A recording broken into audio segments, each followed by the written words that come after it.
તો રાજકોટમાં સ્વામિનારાયણ ગુરુકુળ સંસ્થાનો અમૃત મહોત્સવ યોજાઈ રહ્યો છે ત્યારે प्रधानमंत्री श्री के नेतृत्व में वैसे ही गुरुकुल की सर्व जीव हिताय सर्व जन सुखाय प्रत्येक मानव कल्याणकारी प्रवृत्ति भी आशीर्वाद रूप साबित हुई है। माननीय प्रधानमंत्री श्री, आपके नेतृत्व में देश का प्रत्येक नागरिक संपूर्ण न्यौछावर करने को तैयार है। वैसे ही नीलकंठ धाम पोइचा के सृष्टा सर्जक श्री धर्मवल्लभ दास जी स्वामी जी के मार्गदर्शन में प्रत्येक साधु हरिभक्त और सब लोग संपूर्ण न्यौछावर करने के लिए तैयार हैं। माननीय प्रधानमंत्री श्री, आपने नेशन फर्स्ट एवं मैं नहीं हम इसकी भावना से देश भर के नागरिकों को भर दिया है। वैसे ही हम महंत स्वामी श्री देव प्रसाद दास जी स्वामी गुरुकुल फर्स्ट की भावना सुदृढ़ करवाई है। आज जैसे आपके नेतृत्व में आज जैसे भारत का एक तपस्वी पुरुष नेतृत्व कर रहा है, विकास पुरुष देश का नेतृत्व कर रहे हैं, राष्ट्र पुरुष वैश्विक नेता आप जैसे सम्माननीय नरेंद्र मोदी साहब नेतृत्व कर रहे हैं, वैसे ही हमारे गुरुकुल का नेतृत्व हमारे अध्यात्म पुरुष साधुता की मूर्ति परम पूज्य गुरु महाराज श्री देव कृष्णदास जी स्वामी कर रहे हैं, जिसका निर्दोष निखालस जीवन आज हजारों और लाखों लोगों को प्रेरणा की मूर्ति बने हुए हैं। 75 साल के बाद, जैसे आज से 75 साल पहले गुरुदेव शास्त्री जी महाराज ने भारत की आजादी के साथ आदर्श नागरिक का निर्माण करने के लिए श्री स्वामीनारायण गुरुकुल राजकोट संस्थान की स्थापना की, जोगी स्वामी जी के भजन से उसको पोषित किया, वैसे ही आज 75 साल के बाद भारत की आजादी के साथ में अमृत महोत्सव मना रहा है गुरुकुल। आज श्री स्वामीनारायण कन्या गुरुकुल का भी शुभारंभ कर रहा है, कन्याओं की केळवणी का कार्य शुरू कर रहा है, जिसमें आप भी बहुत बड़ा कार्य कर रहे हैं, जिसका सुकान गुरु महाराज आज्ञा से धीरजलाल कोटड़िया, लालजी भाई पटेल, राकेश भाई पटेल कर रहे हैं। और कहते हुए हमें हर्ष हो रहा है कि संस्थान की स्वर्ण जयंती महोत्सव पर पूर्व प्रधानमंत्री श्री अटल बिहारी वाजपेयी जी पधार के गुरुकुल संस्कृति को पोषित की थी। वैसे आज अमृत महोत्सव में भारत के यशस्वी प्रधानमंत्री हमारे सम्माननीय नरेंद्र मोदी साहब पधारे हैं। आइए सम्माननीय नरेंद्र मोदी साहब को विनती करते हैं, प्रार्थना करते हैं कि गुरुकुल के अमृत महोत्सव पर आप अपने हृदयांजलि, भावांजलि, अमृतांजलि समर्पित कर। प्रधानमंत्री श्री नरेंद्र मोदी साहब।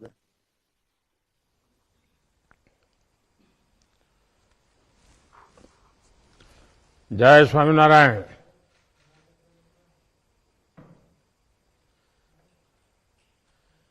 इस पवित्र कार्यक्रम को दिशा दे रहे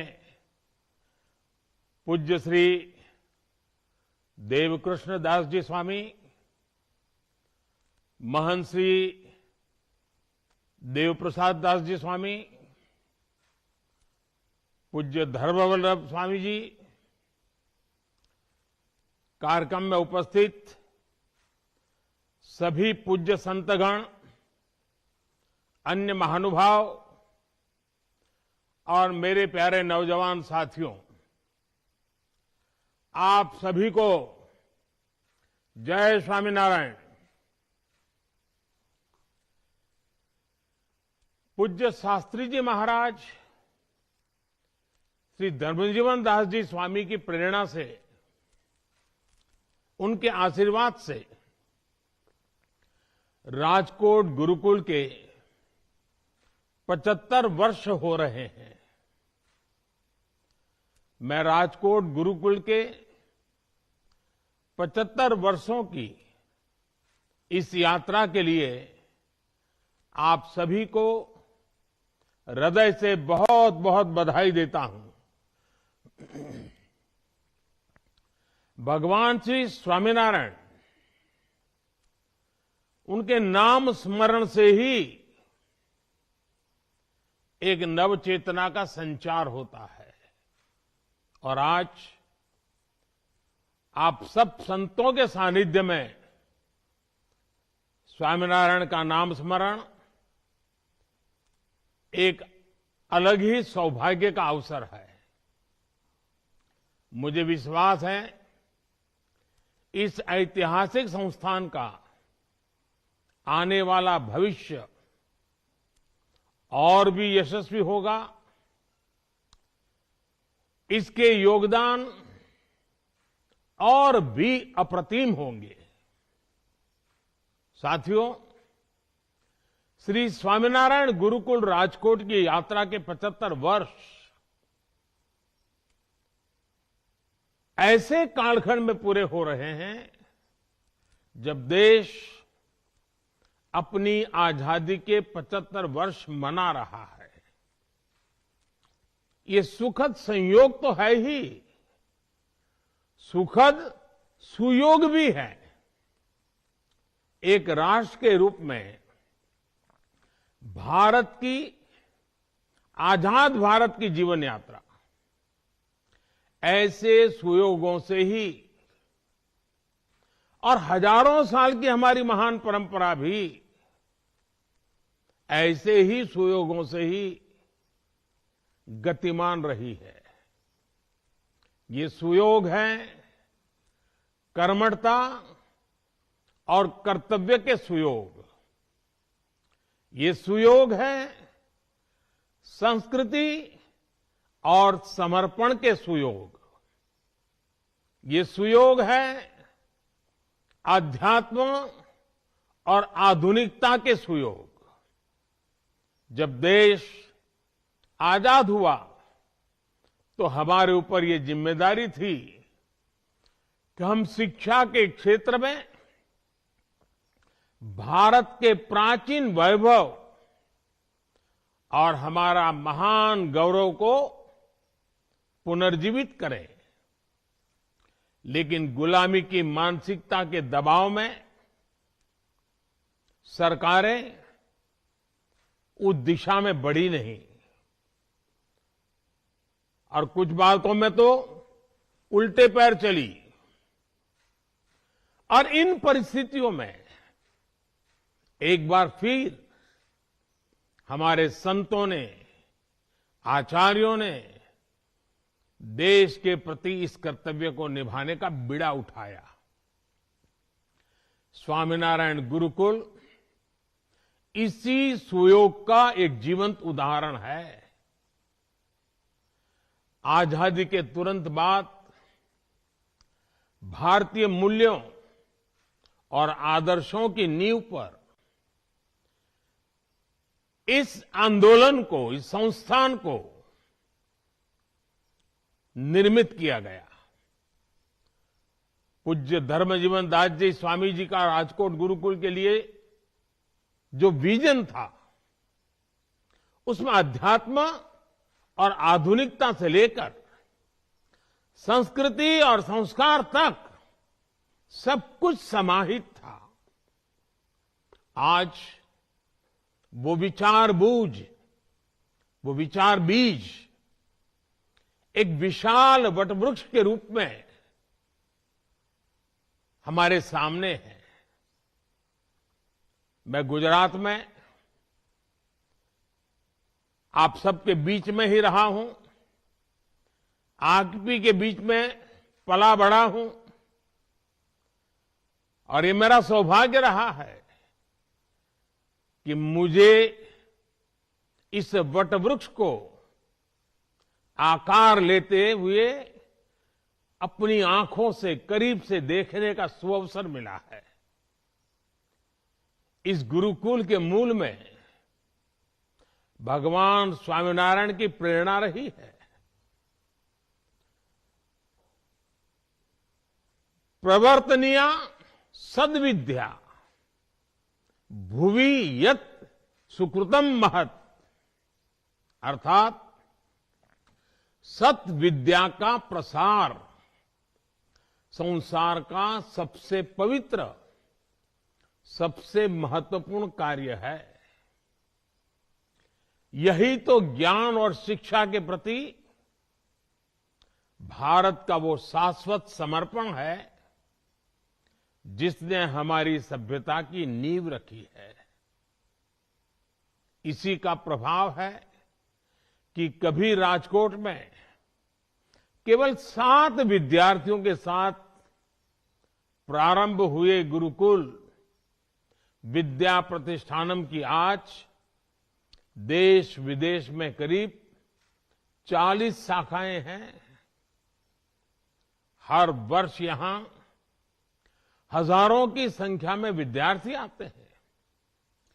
पिछले 75 वर्षों में गुरुकुल ने छात्रों के मन मस्तिष्क को अच्छे विचारों और मूल्यों से सींचा है ताकि उनका समग्र विकास हो सके। आध्यात्म के क्षेत्र में समर्पित युवाओं से लेकर इसरो और बार्क में वैज्ञानिकों तक हम गुरुकुल परंपरा ने हर क्षेत्र में देश की मेघा को पोषित किया है। और गुरुकुल की एक विशेषता हम सब जानते हैं और आज के युग में हर किसी को वो प्रभावित करती है। बहुत कम लोगों को मालूम है कि उस कठिन काल में भी और आज भी ये गुरुकुल एक ऐसा संस्थान है जो हर गरीब छात्र से शिक्षा के लिए एक दिन का केवल 1 रुपया फीस लेता है। इससे गरीब विद्यार्थियों के लिए शिक्षा पाने का रास्ता आसान हो रहा है। साथियों, आप सभी जानते हैं कि भारत में ज्ञान ही जीवन का सर्वोच्च उद्देश्य रहा है। इसलिए जिस कालखंड में दुनिया के दूसरे देशों की पहचान वहां के राज्यों और राजकुलों से होती थी, तब भारत को भारत भूमि के गुरुकुलों से जाना जाता था। गुरुकुल यानी गुरु का कुल, ज्ञान का कुल। हमारे गुरुकुल सदियों से समता, ममता, समानता और सेवा भाव की वाटिका की तरह रहे हैं। नालंदा और तक्षशिला जैसे विश्वविद्यालय भारत की इस गुरुकुल परंपरा के वैश्विक वैभव के पर्याय हुआ करते थे। खोज और शोध ये भारत की जीवन पद्धति का हिस्सा थे। आज हम भारत के कण कण में जो विविधता देखते हैं, जो सांस्कृतिक समृद्धि देखते हैं, ये उन्हीं शोधों और अन्वेषणों के परिणाम है।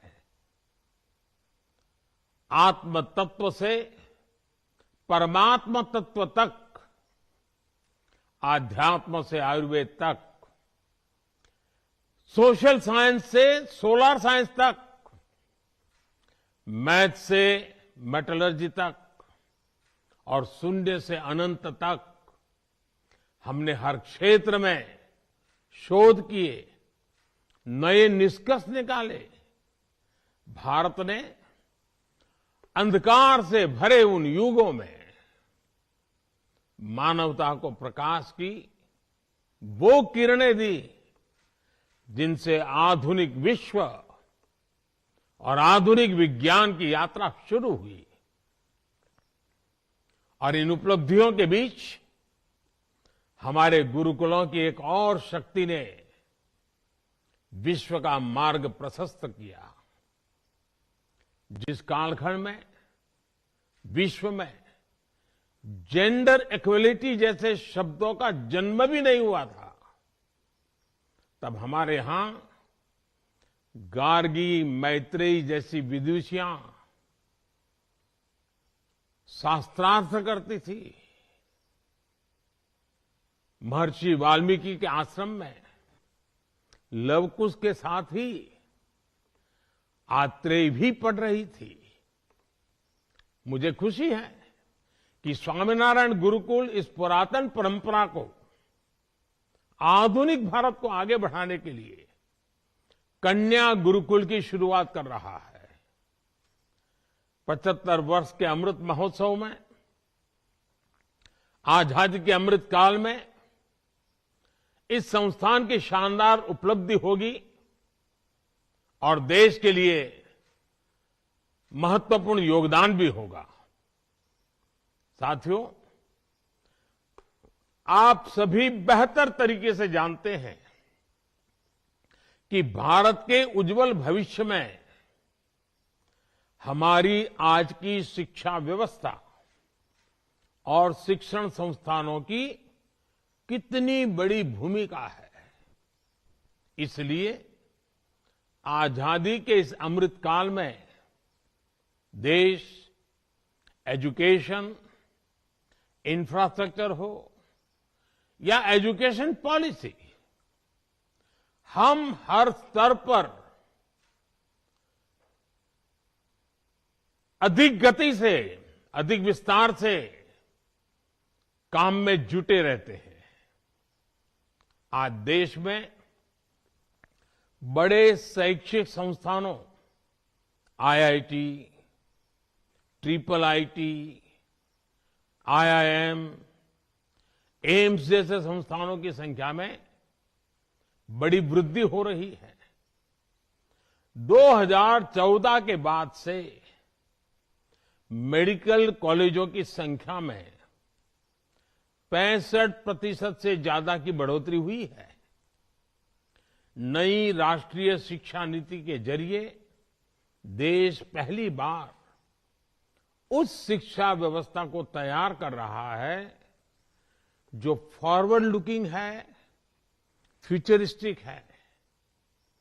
जब नई पीढ़ी बचपन से ही बेहतर शिक्षा व्यवस्था में पलेगी और बढ़ेगी तो देश के लिए आदर्श नागरिकों का निर्माण भी स्वतः होता चला जाएगा। यही आदर्श नागरिक, आदर्श युवा 2047 में, 2047 में, जब देश आजादी के 100 साल मनाता होगा, विकसित भारत के सपने को सिद्धि तक लेकर के जाएंगे। और इसमें निश्चित तौर पर श्री स्वामीनारायण गुरुकुल जैसे शिक्षा संस्थानों का प्रयास बहुत अहम होगा। साथियों, अमृतकाल की अगले 25 वर्षों की यात्रा में आप संतों का आशीर्वाद और आप सभी का साथ बहुत महत्वपूर्ण है। आज भारत में और भारत के संकल्प भी नए हैं, उन संकल्पों की सिद्धि के प्रयास भी नए हैं। आज देश डिजिटल इंडिया, आत्मनिर्भर भारत, वोकल फॉर लोकल, हर जिले में 75 अमृत सरोवरों का निर्माण, एक भारत श्रेष्ठ भारत के विजन को लेकर आगे बढ़ रहा है। सामाजिक बदलाव और समाज सुधार के इन कार्यों में भी सबका प्रयास करोड़ों लोगों के जीवन को प्रभावित करेगा। मुझे विश्वास है स्वामीनारायण गुरुकुल, विद्या प्रतिष्ठानम जैसे संस्थान इस संकल्प यात्रा को इसी तरह ऊर्जा देते रहेंगे। और जब मैं आज आप सब संतों के बीच में आया हूं, 75 साल की एक बहुत बड़ी यात्रा जिसे आपने सफलतापूर्वक आगे बढ़ाया है, अब इसका विस्तार देश के युवाओं के लाभ में भी होना चाहिए। क्या मैं स्वामीनारायण गुरुकुलों से आज एक प्रार्थना कर सकता हूं? हमारा जो नॉर्थ ईस्ट है, आप तय करें कि हर वर्ष कम से कम 100 युवक 15 दिन के लिए नॉर्थ ईस्ट जाएंगे। नागालैंड है, मिजोरम है, अरुणाचल प्रदेश है, त्रिपुरा है, सिक्किम है। 15 दिन वहां जाना, वहां युवकों से मिलना, उनसे परिचय बढ़ाना, वहां की चीजों को जानना, आकर के उसके ऊपर लिखना। हर वर्ष कम से कम 150 युवक 15 दिन के लिए वहां जाएं। आप देखिए 75 साल पहले हमारे संतों ने कितनी कठिनाइयों में इस यात्रा को आरंभ किया होगा। आपको वहां जाकर के लिखेगा कि कितने होनहार युवक हमारे नॉर्थ ईस्ट में है। अगर उनके साथ हमारा नाता जुड़ जाता है तो देश के लिए वो एक नई ताकत जुड़ जाएगी। आप कोशिश कीजिए। उसी प्रकार से क्या हमारे संत समुदाय में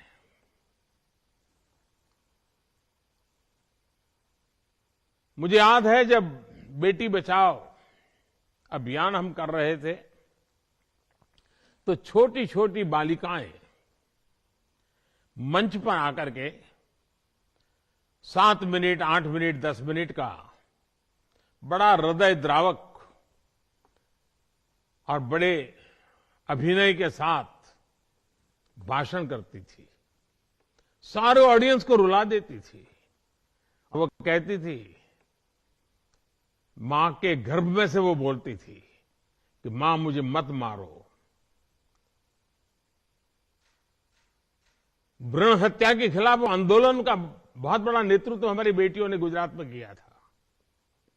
क्या हमारे गुरुकुल के विद्यार्थी धरती माता के रूप में लोगों को संबोधित करें कि मैं तुम्हारी मां हूं,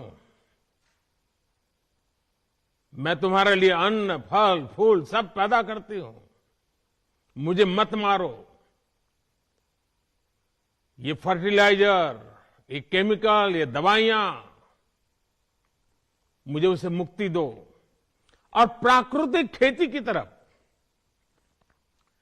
प्रेरित करने के लिए किसानों के बीच में मेरे गुरुकुल के विद्यार्थी इस प्रकार से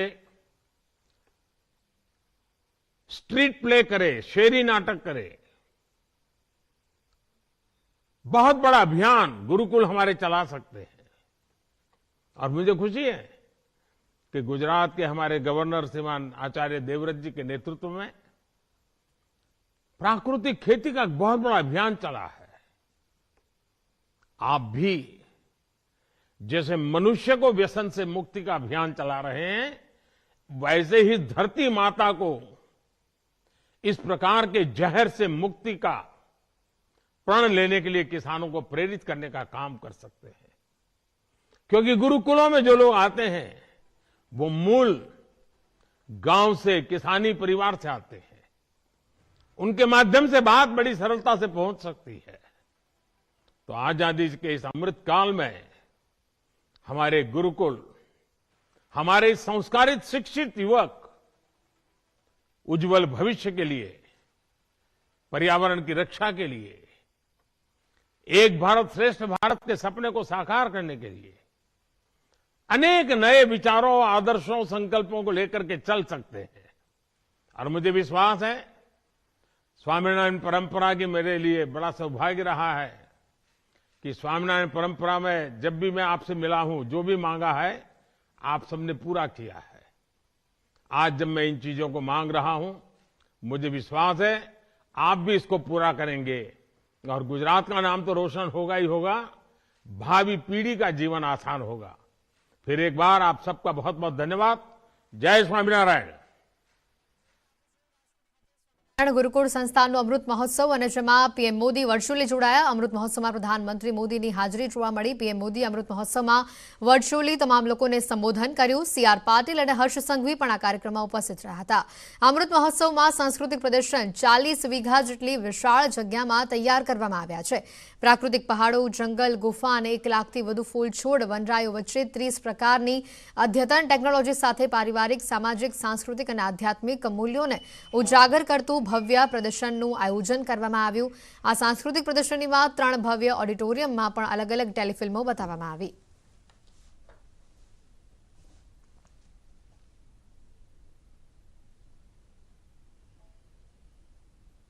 સમાચારોમાં આગળ વાત કરીએ તો રાજ્યમાં ઠંડીનો ચમકારો વધ્યો છે। વહેલી સવારે લોકો